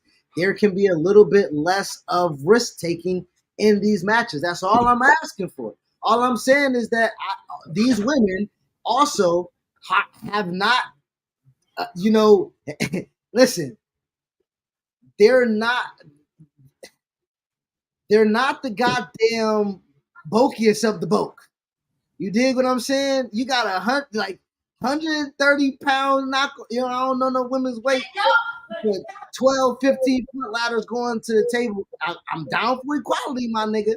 What I am saying is that the men don't need to do it always either. It's like anarchy in an arena, right? It's anarchy in an arena. The match is anarchy in an arena. And you like, man, fuck that shit. Where's the structure? Where's the psychology? What's the purpose? What's the meaning? It's anarchy. It's anarchy in an arena. It's the same thing what you're trying to talk about money in the bank. Not the same. I know what you're saying, but it's not the same. Fuck it. We can move on. All right, let's move on. What do you got to say for mommy returning with the whole Judgment Day angle? How do you feel about that? Good on it. Now I want to talk to you. SummerSlam. There it is. You know what I'm saying? Mommy coming back. We won't get really too much of it until tomorrow because she ain't say shit. She just her music just hit. Wasn't nothing. I mean, we're talking about it like she just. All right. When we get it's babyface Rhea, clearly babyface Damian, because Damian throughout the weeks has been teasing. Have you talked to Rhea? Have you been in contact with Rhea? Does Rhea like what you're doing? Do you know why? Like there has been a great angle going along without Rhea even being on TV. But I need to hear that first interaction. I need to see that first interaction. I need her to come and disassociate herself with Dom, or Dom be like Eddie Guerrero and bring her some roses. I need her to play into the China role. I need a little bit more, but I am excited that she's back because that Liv was a placeholder to me. She got her championship. She won her chip. We thought that she should have won or could have won the Battle Royal, everything like that, or whatever the case may be. I'm gonna say this right now. Liv is gonna be Rhea Ripley at SummerSlam. Yeah, I don't know how. She's gonna beat her with the help of Dom. I don't know how. Maybe, but she's gonna win. And we'll see. We'll see. I mean, we'll see. I know you think Liv is a placeholder, but I think Liv has done great work. Even the match she had with Zelina Vega this past 2 weeks ago, really good match on both ladies' parts. That's what I'm saying. The ladies have been stepping up, man. I just want you to give a segment for them because I've been thoroughly entertained, even on NXT, even on NXT. Soruka and Kalani Jordan, a heat wave last week. We didn't get a chance to talk about that either. Bro, they have been some of the highlights of the shows that I've been watching over the past 2 weeks. And they're still in the show. And we every time we will go through segments where women are just running rampant and kind of like holding the industry on their back every now and then. And I feel like we are moving towards one of those eras again, where the women are coming out there and proving and showing improve. Not that the men are not doing their thing, but like I tell you, like Britt Baker and Mercedes Moné is what I want to see at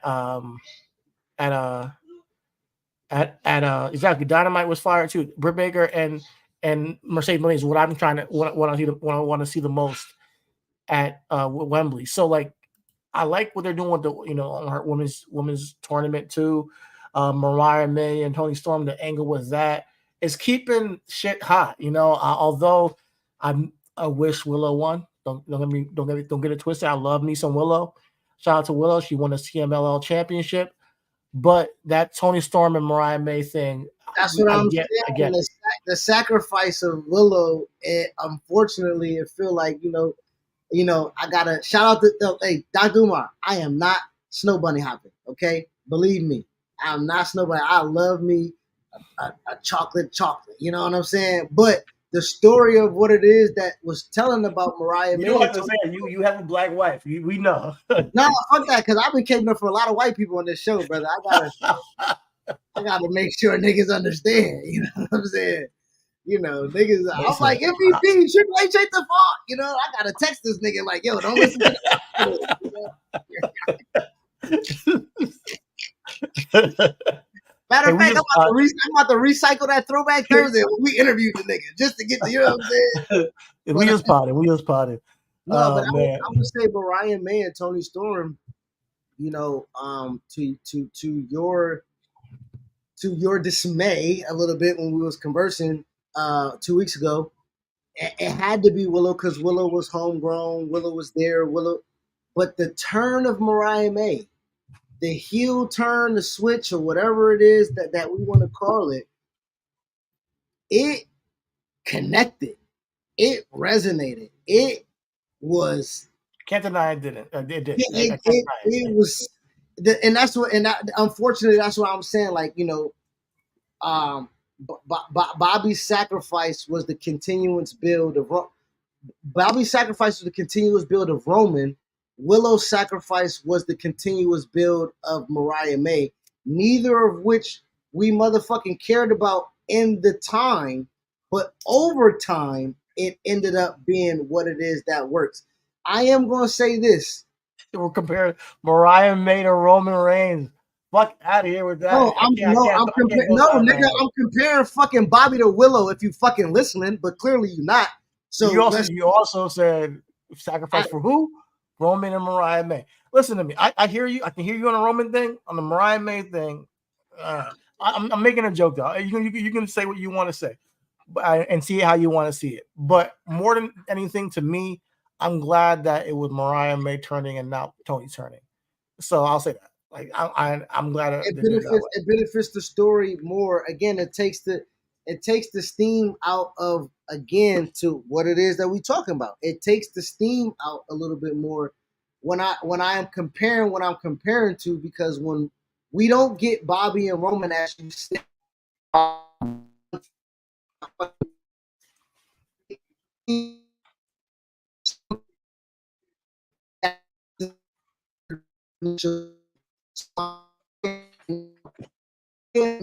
I ain't never heard the motherfucker say 2 words outside of the character of Toni Storm.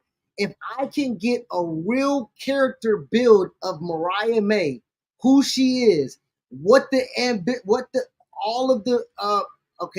on the movie is all about Eve. I don't know that. I'm gonna check that out. A lot of people have been theorizing that has been the long term storytelling of the.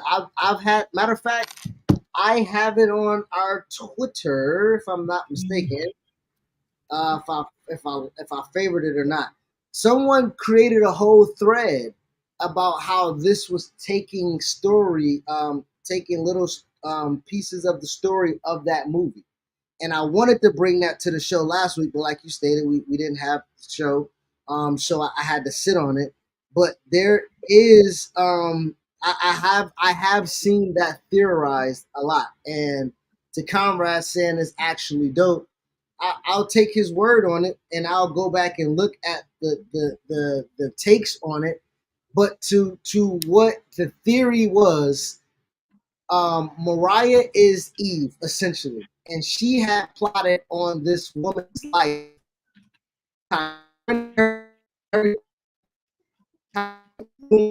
like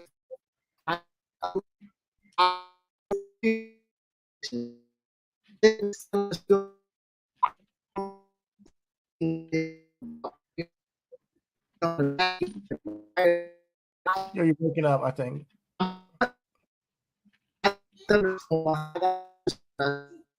I can't hear you. You're breaking up.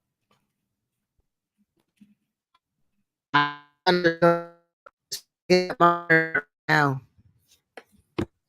can you hear me? I can hear you now. All right. No, I was saying that if Mariah May can be you guys sound like robots. I appreciate you. Thank All you. right. Because Thank you. we can't hear shit. Okay, Yeah, fixed. man.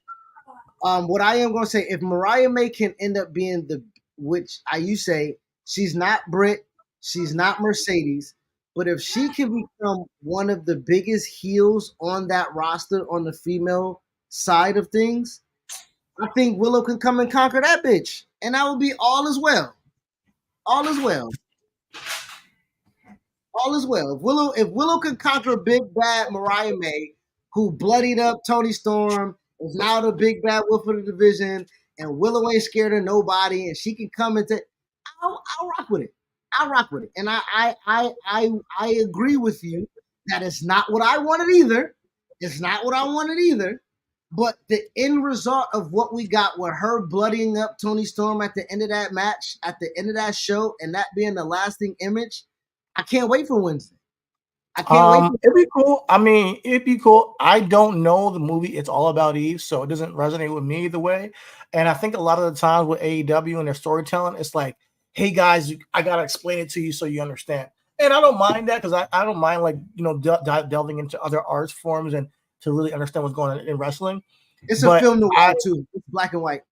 Yeah, I know. I can see. Oh, you just seen it? Okay, all right, It's apropos because of Tony Storm's gimmick. So I don't know it, but I'm really gonna die. I'm gonna check it out. I'm gonna check out what they're talking about with this, and give it credence that hey, they had a good angle. The shows over the past 2 weeks of Dynamite have had some structure more than anything. I like. We have some idea of where we're going with things, and cool. You're building towards something where a show where you're not bringing in talent from other companies, so maybe you have more time and more availabilities to tell the stories you want to tell. Hangman Page, however, did not win the Owen Hart tournament, and we're getting Bryan Danielson and Swerve.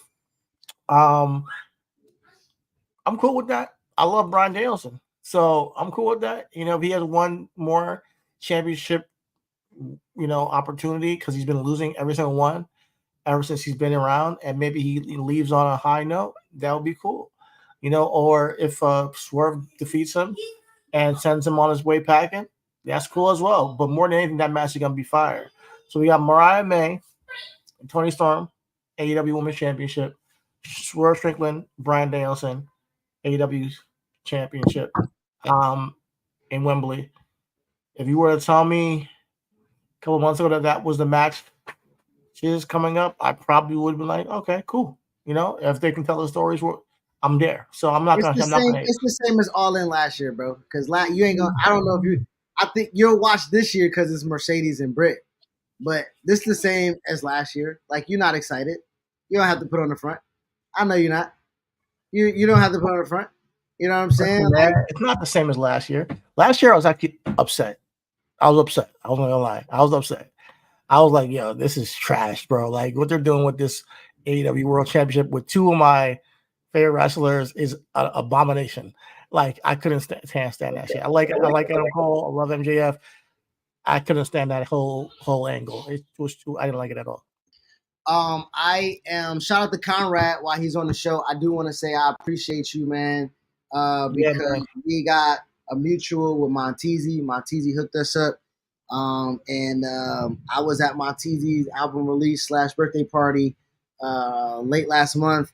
And I don't know if I'm talking out of turn here or anything like that, but Swerve gave Teasy a real legit chance to shine, and hopefully we'll be able to see that in London. You know what I'm saying? So I think that's going to be a big time situation, a big time feel. And seeing Swerve elevate and graduate into being the main event of the Wembley card when he couldn't sniff goddamn the CWC arena, you know what I'm saying, with the North American Championship, right? There are levels to this, and he has reached them. And to your point, Danielson and Swerve is a story that Swerve needs. He needs that. He needs I don't that. think Swerve needs much because he's had a great run already. I'm just here for the ride. I think he's done a great job as champion. He's one of the better AEW world champions. His matches have been incredible. Like really, go back and watch them all. They've been incredible. I am going to say he needs a story. I am going to say that. I am going to say that the Will Ospreay was very much hot shotted. It wasn't very long form. They have at least 6 weeks I think it's 6 weeks to build towards Wembley for Swerve and Danielson to tell the fucking story. I am going to. Before then, we got Blood and Guts. They might be on the same team. Yes. We'll see. And then, we'll see if there's any more fallout from that. I can hear what you're saying.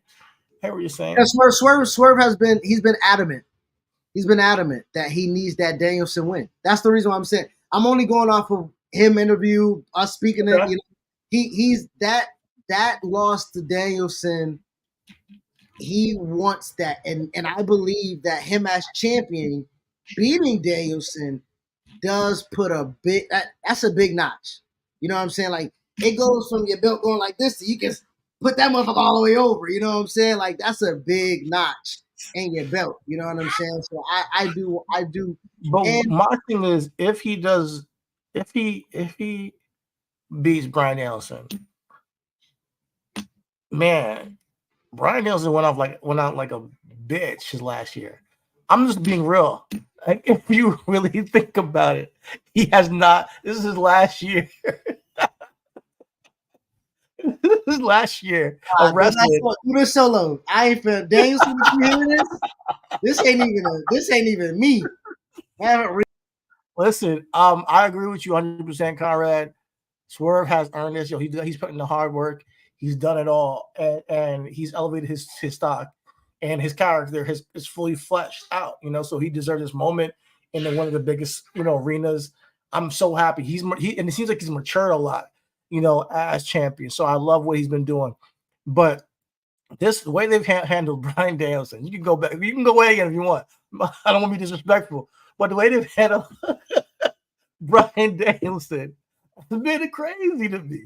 This dude had lost every fucking match that he could possibly lose, and I'm sure he probably wanted it that way, but I wouldn't have allowed it to play out this way. And at the same time, he's not like, it's like you guys are now hot shine. Oh yeah, he's about to leave.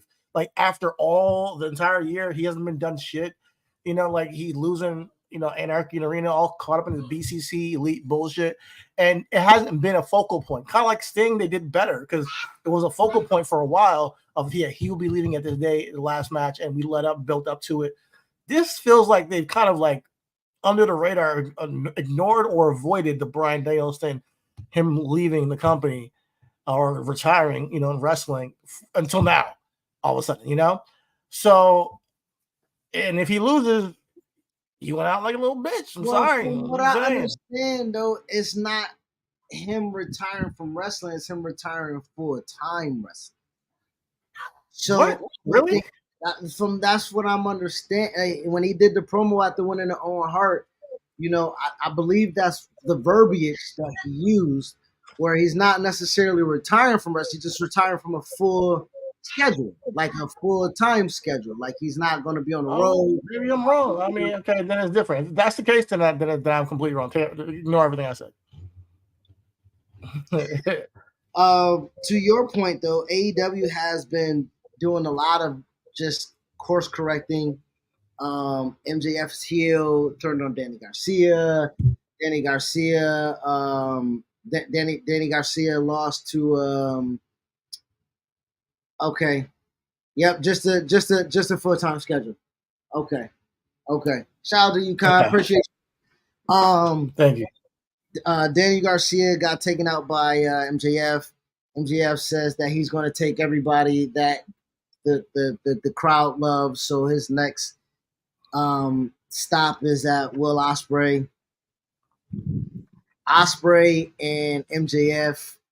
I guess we literally just asked, what does Ospreay do for London?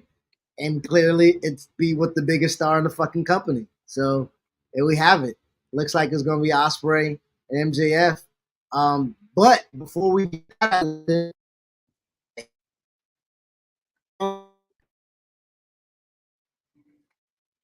Okay, I think we're back to the robot, and you're freezing up again.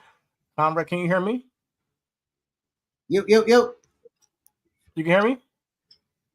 I can hear Okay, you. you can hear me? Okay, cool. Am I I a can hear you now. I robot? can hear you now. I Okay. can hear you good. All right. What I was saying is that we're getting Ospreay and MJF this Wednesday. Really? Yeah, man. Cool. Wait, why aren't you excited?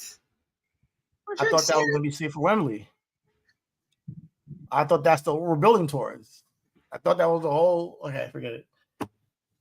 It's AEW for me. I'm just going to accept it. Cool. I can't wait. It's going to be a great match. Here we go. Finally got him converted. It's like a Christian getting a Muslim or a Muslim getting a Christian. Like, you know what I'm saying? I finally converted you that they don't do what you like. You know what I'm saying? They don't do what you like. I just listen. Hey, AEW, I'm just going to accept it. It's going to be a great match on a random Wednesday in July. And I love it. I can't wait. I hope Will Ospreay puts on a great performance again.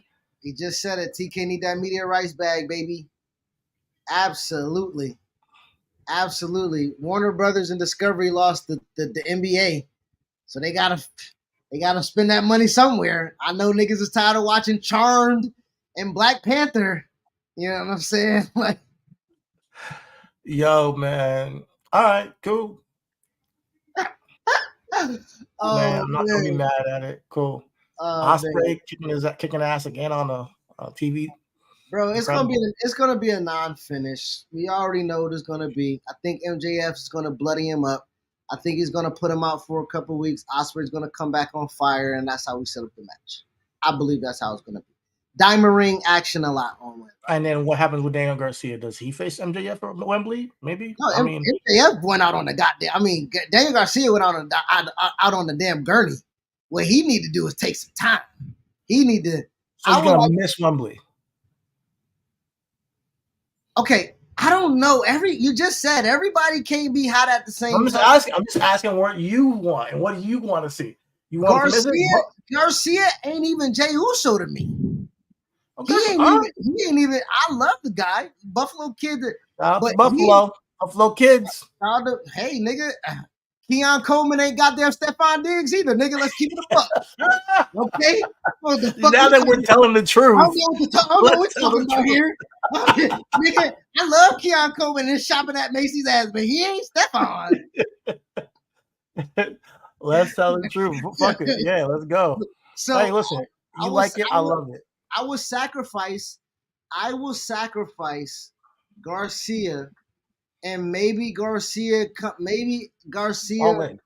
all out, because it's all in first and then all out, right? So maybe we get Garcia coming back, balls of fire, and he takes out MJF, wins the title, he gets put on. I think that kind of does it. Come on, come on, where we at? Where's who? Where's Ricky Starks? Where's Will Hobbs? Like, where are these things at? Like, Will Hobbs hurt. I heard he was injured. How long are you gonna be out for? I think he tore his knee up, so he's gonna be out for a little bit. You know, he got the rehab. Ricky Starks is just backstage on catering, just no man. Out. Ricky Starks waiting for that contract to get up, man. Come on, what you mean? Boy, Trick Willie and Ricky Starks gonna hit. Boy, what you talking about? Yo, Ricky started looking at Ethan Page like, I'll see you soon, buddy. Nigga, he's looking at Ethan Page like, nah, can you give me Ava's number for real? Nigga, you went over there and became shit. In 40 days. Oh, I know he calling Cody like, bruh, where your lawyer? Get me out. What's happening? Oh my goodness, man. Oh man. But no, like all things aside, I'm looking forward to Wembley. I think that they're building better than they did before. I gotta give them credit where credit is due. Like I didn't watch this past week all the way through, but the week prior, really enjoyed the show.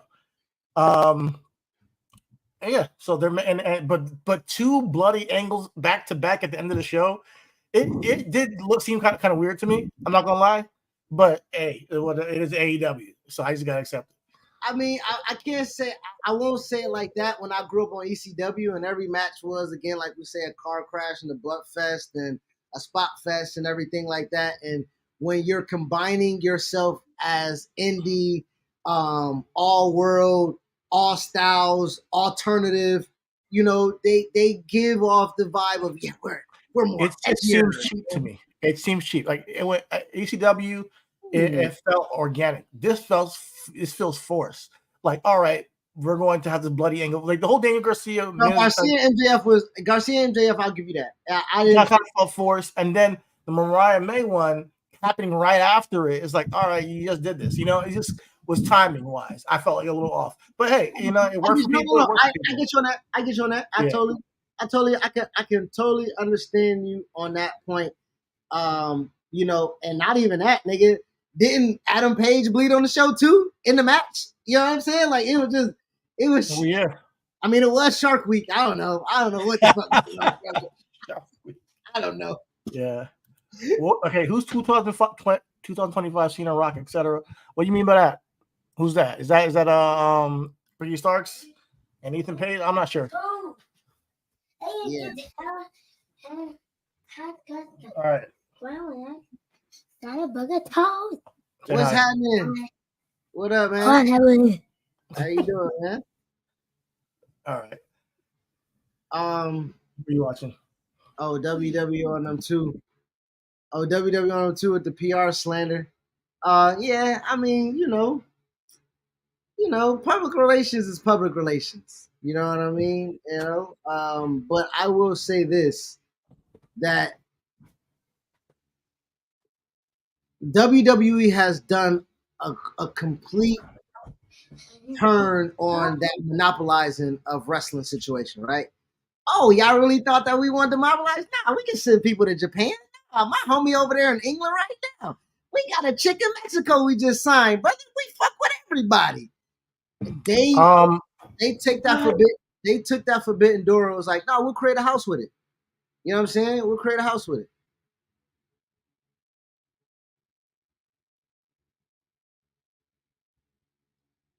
All right. Yeah. I'll talk a bit about NXT real quick before we get up out of here. I like what they did with Ethan Page and the finish on Heatwave. That shit was dope. A really good match.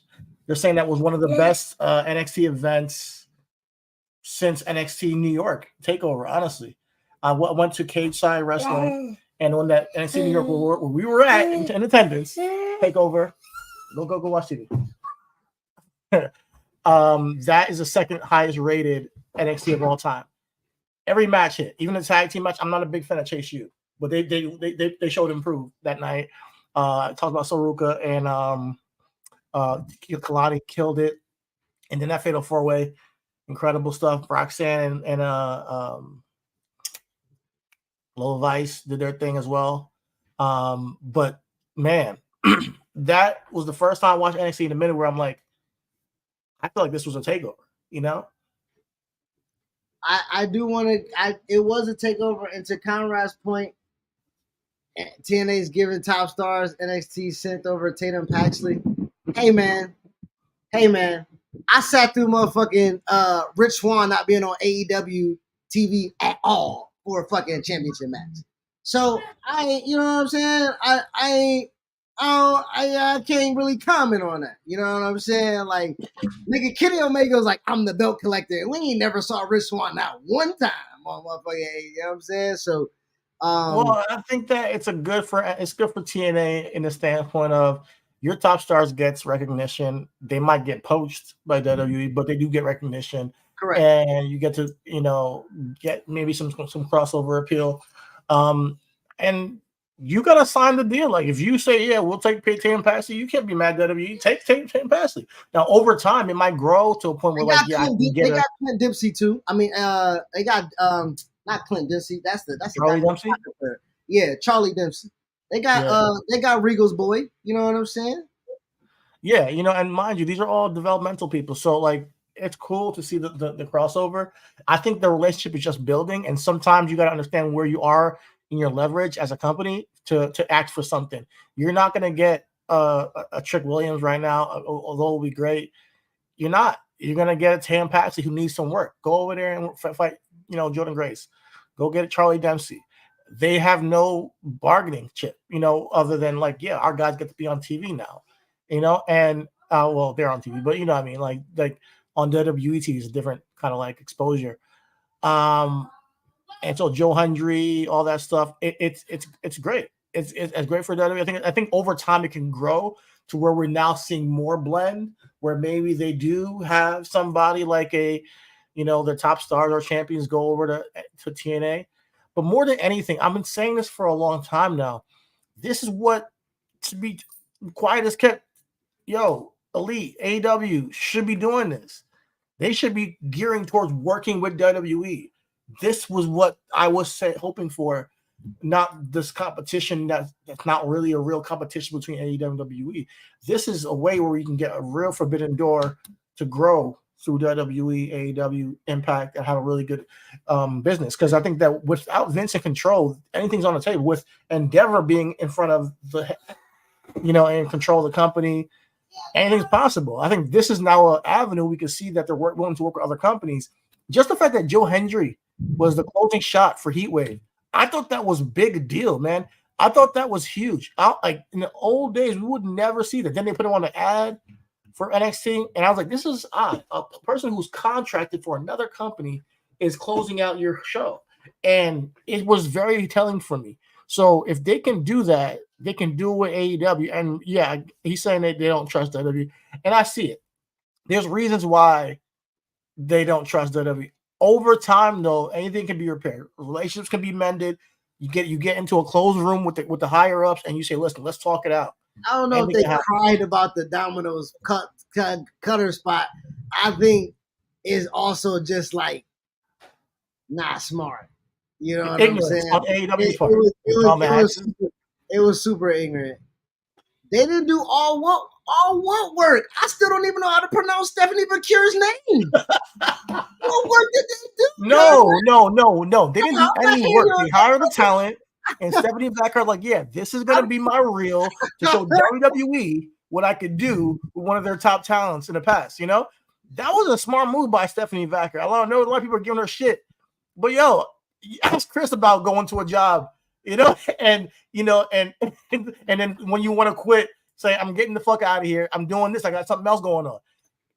Like Stephanie, Come on. Stephanie, I ain't gonna blame WWE on Stephanie, bro, because she was just she was in Mexico City last night. Was like, yeah, this is what I always wanted to do. You know what I'm saying? Like, I ain't finna put two. But to your point, Conrad, WWE does not necessarily need AEW, and I think AEW needs to realize exactly what you're talking about with TNA, where their leverage are, right? If AEW ain't got no leverage to come to the table and everything like that, you take what you can get. You know what I'm saying? And if we do get a Lex Luger spot, a Rick Rude spot, where a WWE talent pops up on AEW, you know what I'm saying? I think that would be fire. I think that'd be absolutely. I would keep it so under the radar. Like I would have these talks now with like Nick Khan and just like flirt with the idea if I was Tony Khan and said maybe not this year, maybe next year or the year after, but at some point I want to make some money with you, our companies together, and just put a bug in their ear. You never know how things can fall like down the line manifest. And I think they can make a lot of money. I think that they can make on both sides, NXT and AEW, or even if they want to do a WWE crossover event with the main roster stuff, it could be epic. And if they grow it over time and it becomes like, because now TNA it's working out. for their relationship. Then you start to see the relationship grow over a couple years, and then you get Moose versus the NXT champion you never know what can happen. MJF is a mic check. I want to see legit. Huh? What do you mean? I said Trick and MJF on the mic is something I want to see. Oh, that'd be cool. Yeah. You know what I'm saying? It's because I think that's another thing with MJF. There's not a lot of people that can really, you know what I mean? That's on his level when it comes to talk. Because even with Adam Cole, bro, who wants to hear story time at? Mute. Nobody. The fuck you talking about? Nigga, ain't nobody on my nigga level right now. Listen, man, all I need is one star from WWE if I'm AEW. I'm like, yo, let me get one star on my show. Ethan Page. What if they send Ethan Page back? Yo, but I think AEW has more leverage than TNA. They're on TV. They have bigger, audience. I think that they can probably get like, yo, let me see if I can get a Chad Gable to come. Let me see. And if that works out down the line, maybe we can get a dream match between Seth Rollins and Chad Gable one day. You never know. Chad Gable and Roddy Strong would slap. That would be crazy. That'd be crazy. Shit would be crazy, So that's what I want to see AEW kind of like gear towards, because working with WWE, you want to do dream matches all the time, right? That's how you can get more of them on your television screen. You just figure out a way to work with them, man. Coming full circle with everything that we was talking about. What are you more interested going into this week about? I know you said yay, but this is Dynamite 250. So they got Mercedes Moné versus Nyla Rose. They got Okada versus Swerve, and they got MJF versus Ospreay. I mean, that should make people, if you like wrestling, if you were following my product, this should make people come watch the show. For sure. We got Mommy's return, right? I just said that Randy got hurt. And tell me, because I had to take a break when you said the Randy thing. You said a fan saw him injured. Now, is this an angle or is he legitimately hurt? Nah, that nigga was motherfucking couldn't even walk on the way back. The refs had him on the arm. Cody had him on the arm. They was walking him back, and Randy had to stop like fucking 7 steps in. It was just on the mat. You know what I'm saying? Like something was hurt. Nobody caught the audio or everything like that, but it looked like it was legitimate. It looked legitimate. So, to your point, they might give us a reason to have Randy off TV so he can't help Cody or something like that. But and then build towards the match between him and Cody, because he can listen. I put my body on the line for you and this little line, and that could be a reason for him turning on him later on. Because I think that's where we're headed with those two guys. I don't think. Yeah, but how does Cody not lose the championship at SummerSlam? He beat Solo. Nigga, how is what I just said. We got Jacob Fatu who's literally destroying 3 niggas at a time. How the enforcer, like Solo, run around the ring, and you could throw him into the ring post, and then catch the other guy off guard, throw him over the barricade, get Solo in the ring, Cody Cutter, crossroads, pulls it out of victory. That makes the enforcer look weak. Solo never let Roman. Solo was never taken out for Roman's expense. Let's be real. Roman Reigns showing up. That's it. That's how he's winning. Okay, so if Roman takes out Jacob, I'm cool with that. If Roman comes out and takes out Jacob, that is what I'll say is the reason. Anything else, I don't know. You know what I'm saying? Anything else, I don't know, because Jacob looks like a world beater right now. I love it. I love where they're looks like a world beater right now, man. He took out the tag division yesterday or 2 nights ago. That was, I love that. So they was doing his damn thing. But yeah, I'm looking forward to Mommy coming back tomorrow. I'm looking forward to seeing how Gunther and Damian Priest chemistry is on the microphone tomorrow. And Drew and CM Punk, man. CM Punk is the hottest shit going on right now. So looking forward to all that. We did us a great 2-hour show for 2 weeks. kind of tried to jam everything in. You made sure that you got NXT in.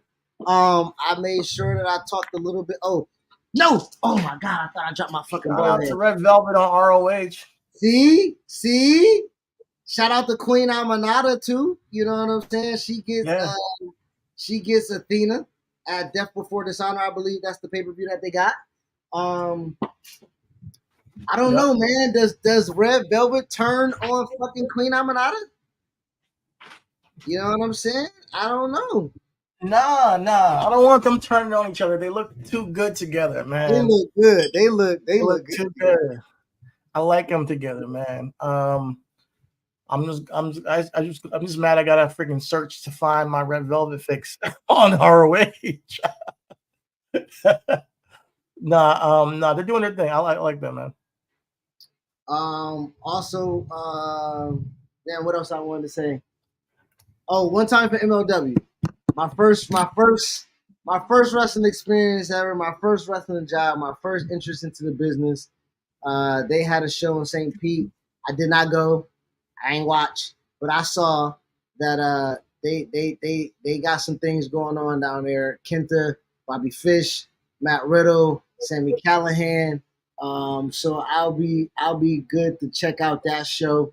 But MLW gave me my first taste of this, man. Of that's where I met Swerve. That's where I met MJF. That's where I met Riddle. That's where I met goddamn MVP, Bruce Pritchard. You know what I'm saying? So for me to just literally shake hands with legends of the game or stars of the game at the time was fantastic. So much success to them. Selena, I mean not Selena. Yeah, I think ain't her name Selena? Fuck. No, it's not Selena. It's Zelina. No, it's not even Zelina.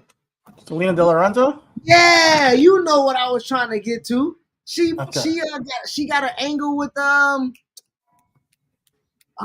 man, what's the Lucha Underground? It's a straight up telenovela on MLW. What's the dude that ran Lucha Underground? Yeah. He's her dad, and now she pregnant. We don't know who the daddy is. We gotta find out. It's crazy, but like it's crazy. It's crazy. So yeah, shout out to MLW. It make me turn in, nigga. You know what I'm saying? So I gotta say, shout out to MLW. It's crazy. I'm glad they're taking some risks. That's what's up. Got me talking. I ain't talking about MLW in some months, nigga. You know what I'm saying? So shout out to the homies out there. Shout out to CMLL. Like we said, Willow won the women's championship over there. ROH right now, we got Chicken, Mark Briscoe. I believe he will face Roddy Strong. I believe Roddy Strong just beat Dalton Castle on Collision, if I'm not mistaken. So that was that for the TV champ? Whatever. I'm sorry. I know that ROH got a lot of things.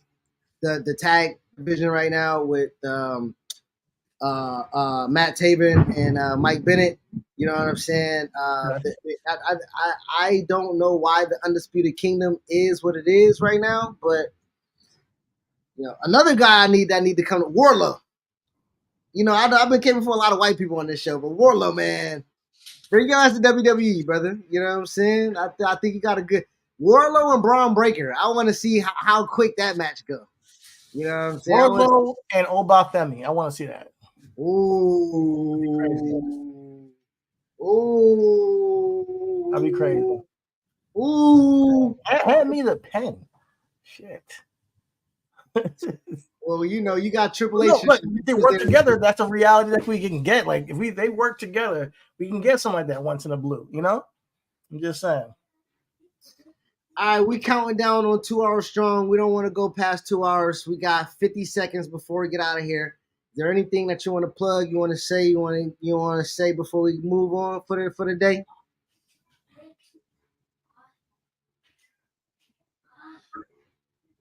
I'm waiting for Julie to come back or return. I think she might be injured, but she needs to take the title off of Roxanne. That's all. I was gonna say Stephanie can come in and make it a big step. Stephanie Vancouver will come in and be a big boost to the NXT Women's division right now. You know what I'm Stephanie saying? Ventura. Okay, I see you. I can see that too. Shout out to Stephanie making just doing business for herself. Damn, so I fuck with it. Doing business, getting your bread. I'll always support somebody saying, "Oh yeah, fuck my other dates. Let me go and get this money over here, and support my family." Other than that, all's love. Everything is wrestling. See you tomorrow on Raw Takes. That's it. Hey, Conrad, I did start out that comment too. 2025 of Grace and Hendry. We'll see if you're right, brother. You know what I'm saying? I'll give you your credit if you are. All is love, everything is wrestling. Since I paid the money, EIWshop.com, buy something. Papers, a hoodie, a shirt. Nigga, goddamn. You know what I'm saying? So shout out, we ain't plugged the shop in a minute. So yeah. Shout out to Smoke Dizzle. He signed the papers, bro. So they legit. Get some papers, EIWshop.com, brother. Got rice, hemp. They smoke good, man. It's been a minute since we did that. Hell yeah. Peace. Peace out.